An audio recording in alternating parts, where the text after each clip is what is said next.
Lieutenant Governor-elect had a great conversation. Fun. Come on. High five.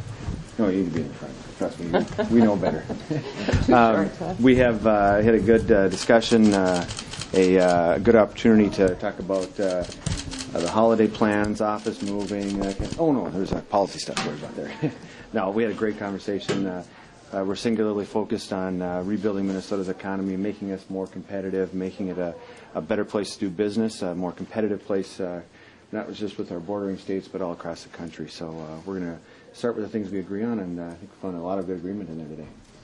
We did, and we agreed on that we want jobs for Minnesota and improving our economic climate, economic recovery, our number one priority, and we agreed that we didn't talk specifics, but we both agreed we'd be receptive to each other's ideas on how we can best do that, and we wanted to start with that right in January so we can show the people of Minnesota that we're going to work cooperatively together and we're going to work on behalf of all the people of this state. Any thoughts on some specific legislation? I know you discussed with Senate Republicans possibly a bill in early January talking about job creation. Anything discussed today? We talked, as I did with Senator Koch, about streamlining business regulations, speeding up the timetable for approvals, not sacrificing consumer protection, environmental protection, but just speeding up the processes. And I've said we'll in the executive branch, Lieutenant Governor-elect and I will work with our agency heads to do that administratively, and then when the legislature chooses to codify that and enforce certain deadlines and timelines, we'll work with them to do so. And we welcome, the input and perspectives that the Speaker-Designate and others bring from their door knocking. As you said, how many doors? 13,814. Yeah. 3 times. Not that I was counting. Give or take. So that's that. I mean, that kind of experience and input, we can collaborate together, and we'll achieve that as rapidly as possible. The big elephant in the Minnesota living rooms is the stadium. Everybody's talking about it. There's been discussion about it. But can you tell us, as you walk out of this room, can you work together to get something done this session? We were focused a lot more on jobs and the economy and where we were going to help the vast majority of Minnesotans. I think there's nothing different than what we've said in the past, which was, if you're going to work on this, it's going to be further down the agenda. It's not going to be number 1, number 2 bills that are going to come out of the legislature. So I don't think there's anything different, but we didn't we spent any time hardly at all. Governor, like you said, that you wanted to know where they stood on this, so you didn't waste time. Well, I do want to know, and I did mention that to the Speaker-Designate, but I recognize that he hasn't been sworn in, and I haven't either, so, there's a timetable for this. But, yes, I do think, in a reasonable amount of time, if the then Speaker or if the majority leader, since they are in the leadership positions, and this proposal has to become legislation to have any conclusion to it, that, if they conclude that there's no, not sufficient interest in their caucus to carry it to conclusion, then it would be useful for all the rest of us to know that, so we don't spend time and energy on it that's not going to be productive. But I think they're certainly entitled to a reasonable period of time. As I suggested to the Vikings yesterday, it'd be useful in the process if they would indicate to legislator leaders and the people of Minnesota, all of us, within a few weeks, there's 1, 2, 3 priorities and preferences for open air, domed, and what's acceptable, what's not acceptable. So they think the first step I would suggest would be that they define for all of us and narrow down this whole array of possibilities that I've heard discussed to the specifics that then legislative leaders and I can react to. But, so this is part of a process. As I said to the Speaker, we share the same priority for jobs and economic development. My interest in the stadium is for the people of Minnesota, in large part for the 8,000 construction jobs and the tax revenues, the people it puts back to work. As I see it as an economic development project if its financing is structured in the right way. So that's my priority is to put people back to work in Minnesota. This is one possible way to do it. Mr. Speaker, what's reasonable here? What's a reasonable amount of time to think about this and figure out what the timetable is going to be? Sure. Well, I think the governor-elect actually had it best. We have to have an idea of what the proposal is. We've had, as he said, an array of proposals, suggestions, financing, locations. I think that's got to come first and foremost. Is this on the team to make that happen at this point? Like I said, I agree with what the governor-elect has said. To have a proposal that we can discuss, that we can talk about first and foremost. But again, this is obviously after having the game last night is probably first and foremost on your minds. I will tell you that the vast majority of Minnesotans want to make sure that their job is safe. They're not going to have to move. They're not going to lose their job.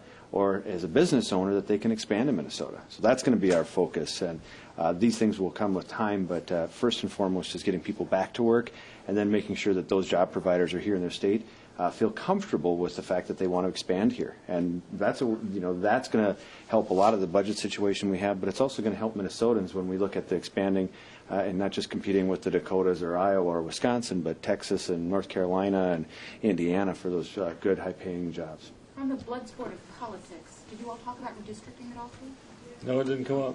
And do you think there's any way you can get along on redistricting and not have this go to the courts? Well, I was very, very delighted that it came out today with the census report that Minnesota will retain all 8 congressional seats. That's very important to our state, and simplify that part of the process, certainly.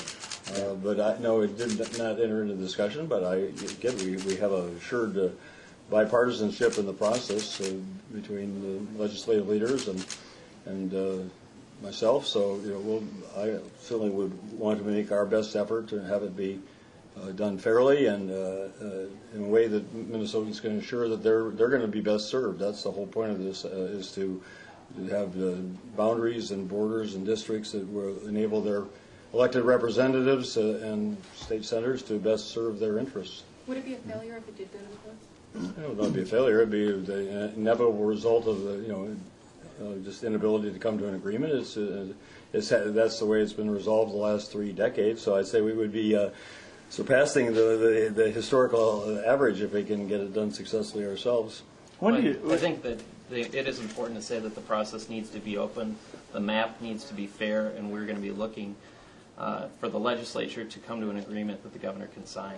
When you talk to Minnesotans about this transition of administrations and time we hear it. Realistically, for lack of a better word, when should Minnesotans expect you guys to have your coats off and really working? The niceties, the introductions, and when are you really getting down to brass tacks and starting to get the kind of the process moving in the new era?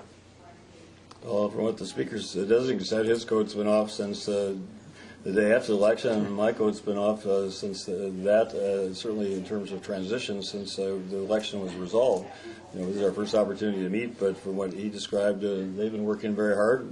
We've been working very hard, and before we're even officially installed on January 3rd and January 4th, and we'll start, as far as I'm concerned, right from that point. And again, this is going to be a process, and the legislative session is designed to be 5 months for a reason, to allow that process to unfold. So I think it's the way it's intended to work, and this will be ongoing. I agree with what the Speaker-Designate said. We should find some areas of common agreement in terms of streamlining and improving business regulatory processes, so we can send a signal right away. We're going to work together where our priorities are jobs for Minnesota and economic growth, and also recognize that there are parts of this, such as the budget, where just the various timetable of the budget's February 15th submitted by myself, and then time for them to react to that, develop their own, and the like is the reason we have a 5-month legislative session. These are important decisions. They require the involvement, I assume, of 201 legislators and a whole executive branch, and the shared wisdom and other budget forecasts. So all of that should be allowed as recognized as the intended part of the process.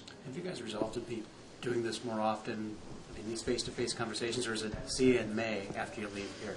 We had I think we had a very congenial conversation. I think it was very open, and we agreed to continue to have this open dialogue.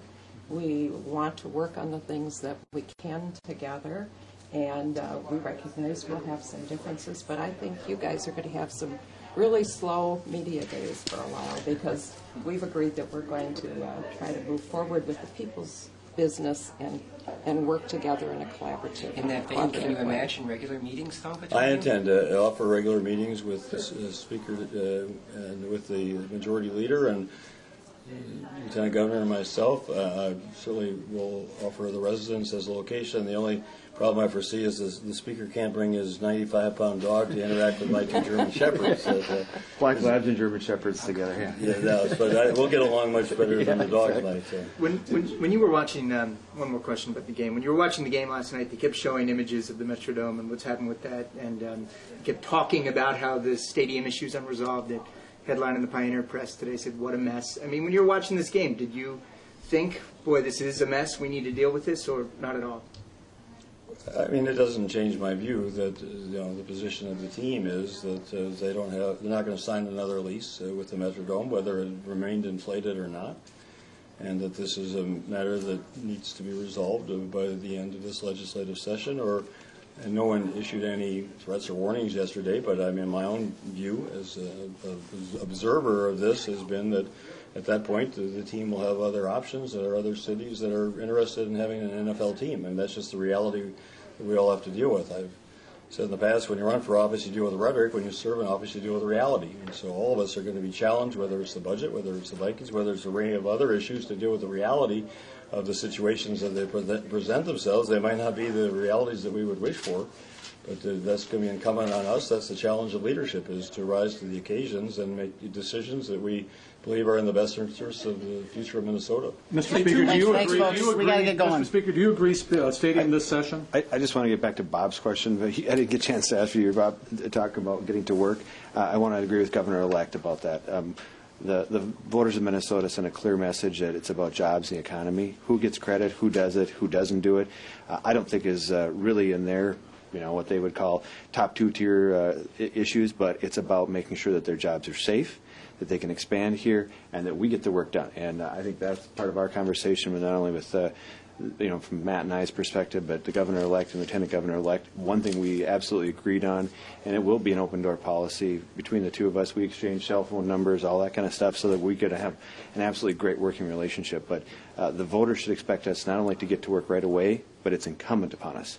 It's not what we should get done or what we may get done. It's we have to get it done. So from that perspective, we're going to start right away. Do you agree stadium this session? Stadium this session, do you agree? We talked enough about stadium stuff. It's about jobs and the economy. This is about getting Minnesotans back to work. So what are your mile markers for this cooperation? Are we saying by February you'll have streamlining, by May you'll absolutely have a budget? And if not, as the Governor-elect said, we don't have pictures hung up. He doesn't, we got to get our offices in. We have to actually be sworn in first, but we're going to start a lot of the work in advance so that when we hit the ground running on the 3rd and 4th, we'll be ready to go.